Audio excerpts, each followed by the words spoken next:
Imagine a church filled with somber faces as a pastor steps up not to just preach, but to share a tragic announcement about his wife's sudden death. But what if the story behind the pulpit is just the beginning?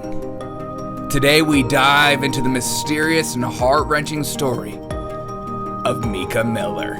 Welcome to the revolution.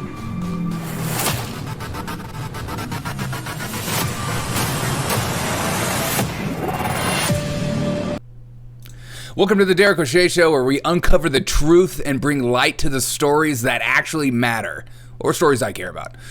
In the news today, don't forget to subscribe, hit the like bell, and put a comment below. It helps me out. Mica Miller, a 30-year-old woman from Wichita, Kansas, tragically died from a gunshot wound in North Carolina, described by her husband, Pastor John Paul Miller, as a self-inflicted wound. The case quickly spiraled into a controversy filled with grief, suspicion, and unanswered questions. It's all over Twitter if you go on to that.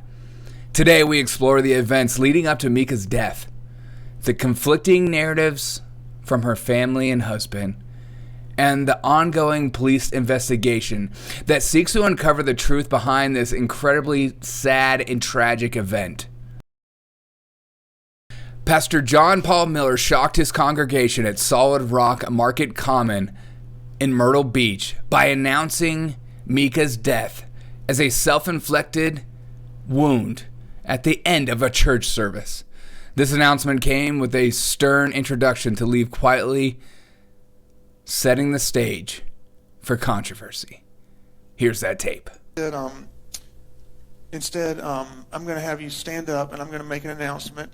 And after the announcement, I'm going to ask that you leave church quietly and don't talk about the announcement here in the building, please, if you can. So y'all can stand to your feet. Before I make the announcement, I also want to say that my request to you is that you will continue to come to church and serve and give for the next little bit, because I don't want to have. I'm taking a little bit of a break, and I don't want to have to worry about the church. My break may be a few days, a few weeks, I don't know.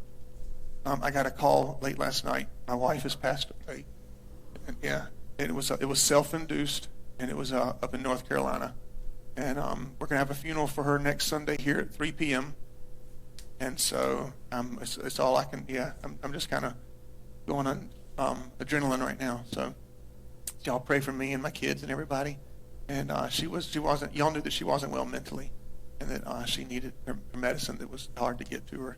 And so I'm sure there'll be more details to come. But just keep our family in your prayers. And I'm going to let Pastor Randall, my bishop, he can pray. Contrasting sharply with the pastor's public statements, Mica's family has launched a campaign under the hashtag Justice for Mica.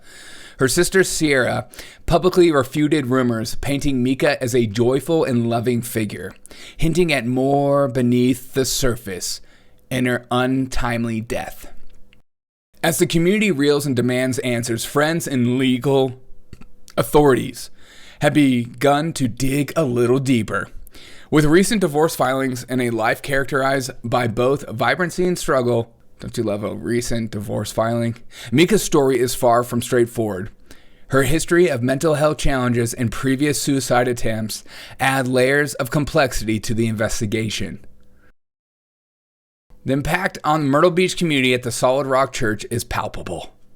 Mica's death raises important discussions about mental health, marital discord, and the responsibility in community leadership in timely crises. In a story where faith meets tragedy, the community seeks clarity and justice for Mica. As we wait further findings from the ongoing investigation, one thing remains clear. Mica Miller's life was a tapestry of joy, challenge, and mystery. What do you think happened?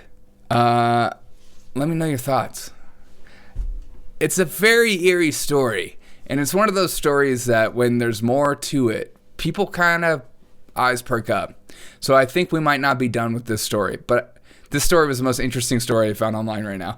I'm so tired of talking about protesters. Okay, bye.